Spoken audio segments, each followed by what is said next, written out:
1947, I was riding my push bike up one of the streets at Gundagai while on holidays from school, and a 47 Studebaker champion came towards me. And to me it was like a spaceship had landed from Mars. The 47 Studebaker was the first truly new post-war American car. Only beat the Kaiser Fraser by a couple of months, and of course the Packard came out in 1948 with a new post-war car, but General Motors, Ford, none of them brought their new cars out until 1949. So here in 1947 was this car that was about 50 to 60 centimetres lower than any other car on the road, from ground to the top of the roof. It had a boot lid that was longer than the bonnet. It had curved glass, where everybody else still had flat glass. It had a folded V-shaped windscreen without a divider in the middle, and the back window went round in a semicircle with just a divider in the centre. The front mudguard was at waist height and went straight through to the rear mudguard, so it wasn't a separate entity as it was on Fords or Plymouths or Dodges or any of the General Motors cars. Some of the General Motors cars had the front guard extended onto the door with a little end cap that bolted on. And here was this thing which was slab-sided, shall we say, with the front guard going straight through to the rear mudguard.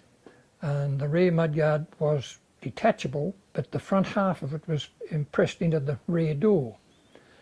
The doors on the rear doors on it were rectangular. So when you opened, they'd move the passenger compartment forward ahead of the rear axle. So when you opened the back door, you walked in and sat down. Whereas nearly every other car on the market, the back seat was over the top of the differential. The rear door had a dog leg bend in it, which you had to sort of swing your tail over to get into the car. And here was this thing with just 4 rectangular doors that opened out to 90 degrees, and you could just walk in and sit down on the bench seat.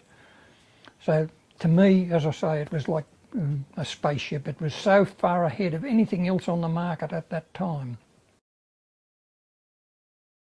I thought they were just so advanced. What most people don't realise is that it was originally designed in about 1942 by Bob Burke, but the front end was designed by Virgil Exner.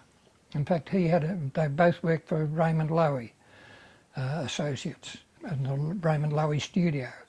And Virgil Exner and Loewy had a falling out over that car, and Virgil then went on to work for Ford and eventually, of course, for Chrysler and bring in the forward look for Chrysler in the 50s.